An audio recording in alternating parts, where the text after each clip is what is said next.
बिस्मिल्लाहिर्रहमानिर्रहीम। अस्सलाम वालेकुम। कैसे हैं आप? उम्मीद करते हो कि आप सब खैरियत से होंगे। तो आज जो रेसिपी हम आपके लिए लेकर आए हैं बच्चों के लिए बहुत ही स्पेशल है, तो ध्यान से देखिएगा। आज हम आपके लिए बनाएंगे ब्रेड पोटैटो की कुल्फी की रेसिपी, जो कि बच्चों के लिए बहुत ही अच्छी है और देखने में भी खूबसूरत है और बच्चे बहुत शौक से खाएंगे। तो चैनल पर नए हैं तो जल्दी से चैनल को सब्सक्राइब कर दीजिएगा, साथ ही बेल के बटन को भी जरूर प्रेस कीजिएगा। और यहाँ पे हमने 1 पाव आलू लिए हैं, उनको अच्छे से बॉईल करके मैश कर लेंगे। 1 चम्मच दड़ा मिर्ची का पाउडर, 1 चम्मच नमक और साथ में 1 चम्मच खुश्क धनिया का पाउडर और सब्ज धनिया बारीक कटा हुआ, साथ में सब्ज मिर्चें बारीक कटी हुई। तो इनको बहुत ही अच्छे से मिक्स कर लेंगे चम्मच के साथ।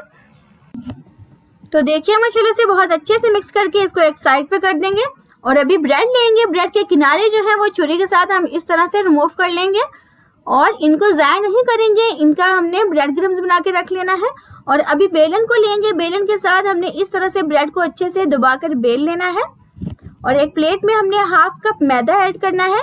मैदे में हमने 1.5 चम्मच दड़ा मिर्ची का पाउडर ऐड करना है, 1 चम्मच नमक, इसके बाद कोई मसाला नहीं। और इसके बाद हमने सिर्फ सब्ज धनिया इसमें बारीक कटा हुआ ऐड करना है और पानी ऐड करना है। वो इसलिए कि इसका एक हमने पतला सा पेस्ट बनाना है, ना ही ज़्यादा गाढ़ा हो और ना ही ज़्यादा पतला हो।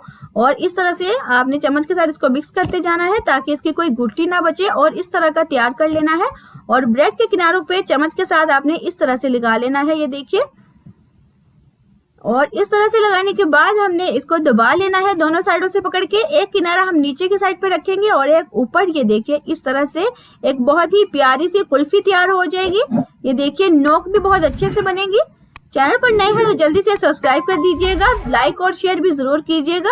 और चम्मच के साथ हमने इसके अंदर आलू का बनाया हुआ जो पेस्ट है वो भी ऐड कर दिया है। तो इसको अच्छे से हमने दबा लेना है, ये देखिए जी। तो अच्छे से दबाने के बाद अभी हम इसको एक नीचे रख देंगे। उसके बाद छुरी के साथ हमने जो इसकी दूसरी नोक है उसकी भी कटिंग करेंगे इस तरह से दरमियान में से। और अपने पास हमने कोन की जो स्टिक्स थी वो मंगवा के रखी हुई थी, उसको इस तरह से इसमें दबा के, और अभी चम्मच के साथ हमने जो हमारे पास मैदे का पेस्ट है वो इस तरह से दोनों साइडों पे लगाएंगे जिसकी हमने कटिंग की है, और इस तरह से ऊपर लगा देनी है। दूसरी साइड से भी बंद कर देंगे।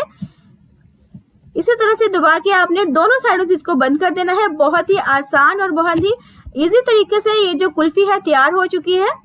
देखने में बहुत ही खूबसूरत और खाने में भी इनका जो टेस्ट है बहुत ही अच्छा आएगा। तो इस तरह से मैदे में हमने इनको रोल करके घी में ऐड करते जाना है। घी हमने पहले ही गर्म रखा था अपने पास, जो इस तरह से अपने हाथों का ख्याल रखते हुए आपने इसमें ऐड कर देना है।